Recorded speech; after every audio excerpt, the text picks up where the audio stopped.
সৰুসজাইত ISLৰ high voltage match North East United বনাম মোহামেডানৰ মেচ ড্ৰ ঘৰুৱা খেলপথাৰত 1 পইণ্ট অৰ্জন তালিকাৰ তৃতীয় স্থানলৈ উন্নীত নৰ্থ ইষ্ট ইউনাইটেড FC শুক্ৰবাৰে সন্ধিয়া গুৱাহাটীৰ ইন্দিৰা গান্ধী এথলেটিক ষ্টেডিয়ামত অনুষ্ঠিত হ'ল চলিত ISLৰ এখন ৰোমাঞ্চকৰ মেচ নৱবৰ্ষত সৰুসজাইত অনুষ্ঠিত প্ৰথমখন ISLৰ মেচত অৱতীৰ্ণ হ'ল মোহামেডান SC আৰু ঘৰুৱা দল নৰ্থ ইষ্ট ইউনাইটেড FC এই মেচত মোহামেডানৰ বিৰুদ্ধে গলশূন্য ড্ৰ খেলি পইণ্ট তালিকাৰ তৃতীয় স্থানলৈ উত্তৰণ ঘটিল নৰ্থ ইষ্ট ইউনাইটেড FCৰ মেচৰ পূৰ্বে খেল উপভোগ কৰিবলৈ অহা নৰ্থ ইষ্ট ইউনাইটেডৰ অনুৰাগীৰ আশা আছিল ঘৰুৱা দলটোৱে মোহামেডানক হৰুৱাই অৰ্জন কৰিব সম্পূৰ্ণ 3 পইণ্ট গোগো স্পৰ্টছ এনিৰ সন্মুখত একাংশ অনুৰাগীয়ে মন্তব্য কৰিলে এনেদৰে hope for the best for North East North East United North East United all the best আজি আশা 3-0 হ'ব আৰু আলাদিনে হেট্ৰিক কৰিব মোহামেডান নাই মোহামেডান আৰামছে জিকিব নৰ্থ ইষ্ট আজি নৰ্থ ইষ্ট 4-5টা মান দিব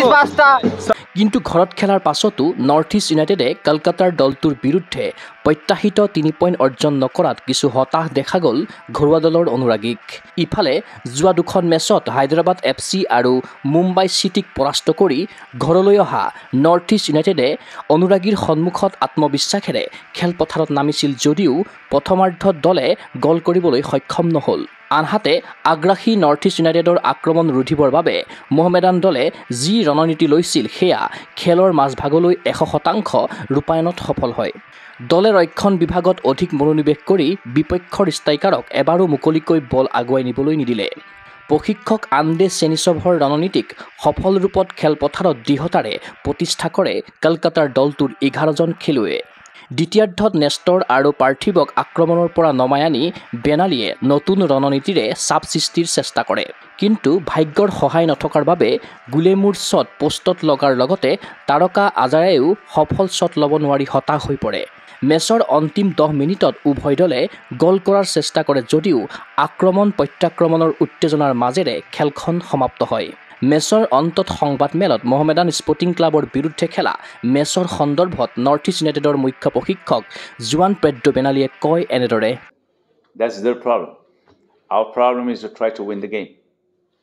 We tried all our best, not with brain, more with heart. We need to use more brain. And 1 point. Fantastic. Maybe I didn't explain, I didn't give everything I should give to the players, but also we had many chances, and today the ball said,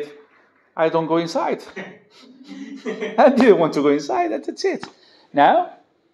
forget it. Yeah, angry, of course. Frustrated, of course. But this is football. And today, the ball give us back, and we hope next game we can do it better. তদুপৰি মেচখন গলশূন্যৰে সমাপ্ত কৰি সংবাদমেল সম্বোধন কৰিলে Mohammedan sporting ক্লাবৰ মুখ্য প্ৰশিক্ষক আন্দে চেনিছভে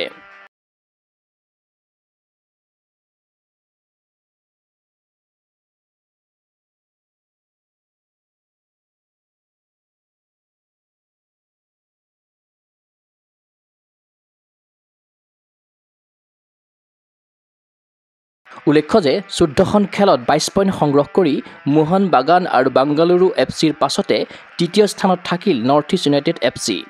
ইফালে প্ৰথমবাৰৰ বাবে ISLত খেলা মোহামেডান দলে 14খন মেচৰ পৰা মাত্ৰ 7 পইণ্ট সংগ্ৰহ কৰি অন্তিম স্থানতে আছে নৰ্থ ইষ্ট ইউনাইটেডে পৰৱৰ্তী মেচখন গুৱাহাটীত খেলিব অহা 10 জানুৱাৰীত ইন্দিৰা গান্ধী এথলেটিক ষ্টেডিয়ামত হ'ব লগা মেচৰ দলৰ প্ৰতিদ্বন্দ্বী হ'ব পাঞ্জাৱ FC উত্তৰ পূবৰ ফুটবল অনুৰাগীৰ আশা পাঞ্জাৱ FCৰ বিৰুদ্ধে বৃহৎ জয়েৰে সম্পূৰ্ণ 3 পইণ্ট অৰ্জন কৰক ঘৰুৱা দলটোৱে চিন্ময় বৰাৰ প্ৰতিবেদন গোগো স্পৰ্টছ এনি গুৱাহাটীৰ মাজমজিয়াত নৰ্থ ইষ্টৰ প্ৰথমখন এক্সক্লুচিভ মাৰ্চেল আৰ্টছ সামগ্ৰীৰ শ্ব'ৰুম তথা বিপণী Tirupati sports karate wushu taekwondo boxing jujitsu pencak silat judo আদি 7টাকৈ সমৰ কলা ইভেণ্টৰ ইউনিফৰ্ম আৰু প্ৰশিক্ষণৰ সামগ্ৰী ইয়াত উপলব্ধ tracksuit jersey martial arts medal memento trophy ক্ৰয় কৰিব পাৰিব পাইকাৰী মূল্যত ফুটবল ভলীবল বাস্কেটবল ক্ৰিকেট আদি ইভেণ্টৰ সামগ্ৰীৰ ছাপ্লাইৰ বাবে অৰ্ডাৰ ওলোৱা হয় কাৰাটে টাইকোৱাণ্ডোৰ নেশ্যনেল ফেডাৰেশ্যনৰ দ্বাৰা এপ্ৰুভড ব্ৰেণ্ড আৰু আপ টু ডেট সামগ্ৰীৰ বাবে একমাত্ৰ বিশ্বাসযোগ্য আৰু নিৰ্ভৰযোগ্য প্ৰতিষ্ঠান ঠিকনাটো হৈছে doctor B Bora road house number 52 first floor Ulubari Guwahati 7 phone number 9085083493 email sanju_regal@rediffmail.com